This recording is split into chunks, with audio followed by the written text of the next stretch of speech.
So now we will take it to the floor with the information that they provided you with. How many of you think you are a good student? Raise your hand. Can you tell me why? Because the information was requested by the instructor and, get my homework done. Okay, so you would say on a scale of 1 to 10, how would you rate yourself as a student?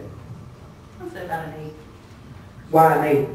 Because every now and then, things arise to where you can't read the material or you can't get that project done in time, and so no one's perfect. Perfect. She said it well. If you give yourself a 10 at this point, are you being a good student? We always think highly of ourselves because we want to. But if we looked at our GPAs right now, how many of y'all will be summa cum laude in this room? Raise your hand. Somebody said, what is summa cum laude? I just said, oh God, I said summa cum laude. These are important things that you need to know to be top of the line. Don't just come to class, don't just come to school, and then you ask what is summa cum laude or why I don't have one of those cards on my cap and gown. These are questions you need to ask. How can I be number 1 in my class? How can I be the top of, when they call my name, I can walk the stage with pride. How many of you ever thought about wanting to graduate with honors? How many of you want to graduate with honors? Everybody. Should be everyone. But how many of you are going to graduate with honors? Okay. The room gets a little lower. We're talking about profile of a good student. What makes a good student at WSU? It's not a person that comes all the time, because I have people that come sit in my class and don't miss a class, but if I get ready to grade their exam, it's like they wasn't even in the room. Okay? You can fake it till you make it, but the truth out comes when we go on that and see the grades. Okay? So we talk about different things that makes you a good student. Can you tell me one attribute that makes you a good student? Working hard. Working hard on what? Working hard on all of your assignments, working hard on the projects that are assigned to you, being a good team player, and just working towards that goal of getting that grade. Very good. I'm going to ask some tough questions in here today because just giving a yes, no, maybe so answer don't get it in here. I want you to tell me why. We're going to do critical thinking. We're going to analyze why you think you are a good student or why you're not a good student. Ma'am, are you enrolled here? Yes. She's just smiling. What's your major? You gonna tell me something today? I'm undecided. Okay, she's undecided. So, how many of us in the room are undecided? Good question. You're not alone. What do you want to do? I'd like to major in sports management and hopefully a minor in sports science. Do you consider yourself a good student? I consider myself an all-right student. All right. All right. Okay, ladies and gentlemen.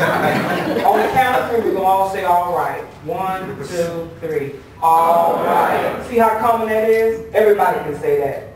Tell me what makes you the student that you are. The good attributes or the bad attributes? Give me both. I want to hear them. Well, the good attributes is I'm very attentive in class and I take in what the professor says very, very. I analyze it a lot and I really pay attention in class. The bad attributes is I have bad time management right now, and sometimes I'll be late to class or I won't even come to class sometimes. Don't keep looking at me because you're fun.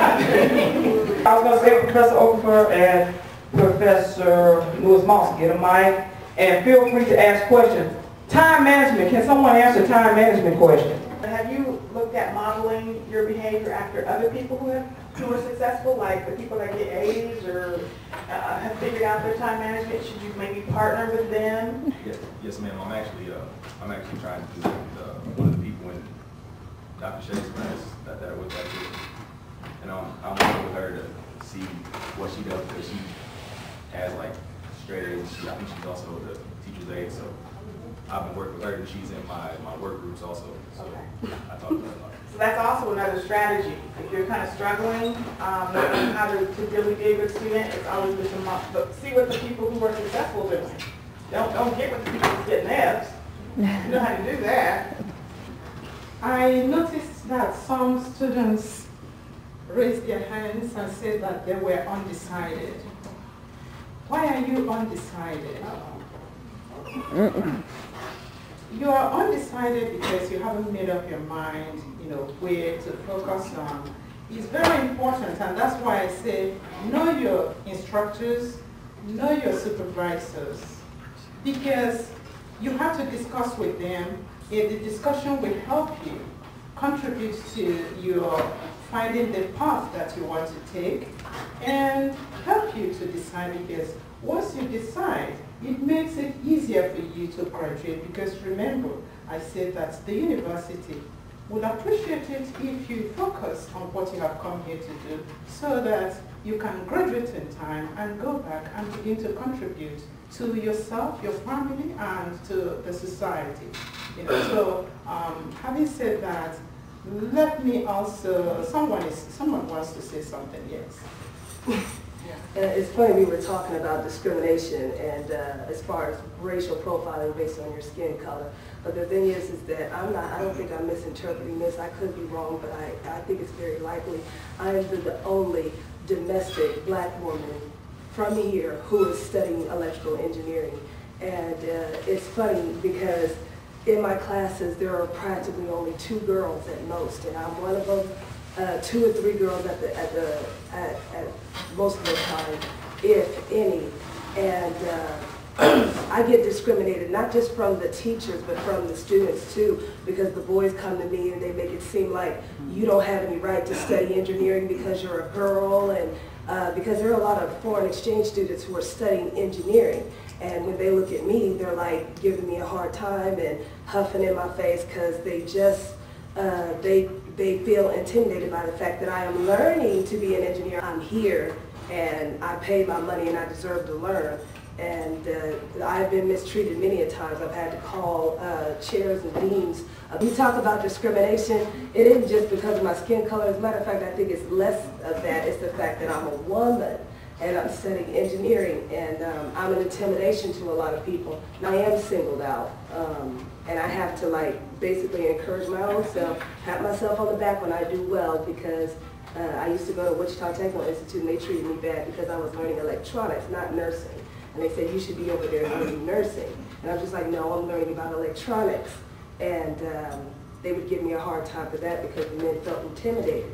So as far as discrimination goes, I think it's more so because I am a woman. I think it has to do more with me being a woman rather than just being black and a woman, especially in my field of study. Thank you very much. Doesn't she deserve some?